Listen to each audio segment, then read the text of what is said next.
কাপ্তাই লেককে রক্ষায় সরকার যুগোপযোগী পদক্ষেপ গ্রহণ করবে বলে জানিয়েছেন মৎস্য ও প্রাণী সম্পদ মন্ত্রণালয়ের উপদেষ্টা ফরিদ আক্তার। সকালে রাঙ্গামাটি বিএফডিসি মৎস্য অবতরণ কেন্দ্রে অনুষ্ঠিত কাপ্তাই হ্রদে মাছের পোনা অবমুক্তকরণ ও মৎস্যজীবীদের মাঝে ভিজিএফের চাল বিতরণ করা হয়।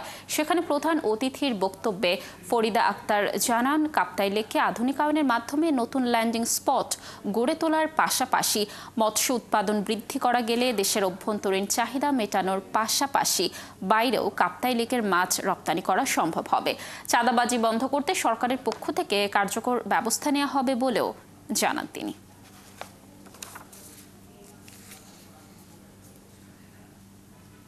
তারা অসাধু জেলে বা কিছু ব্যবসায়ীরা বিশেষ ক্ষতিকর জাল ব্যবহার করে, তার মধ্যে মশারি জাল একটা, এমনকি অনেকে ইলেকট্রিক সব কারেন্টও ব্যবহার করে।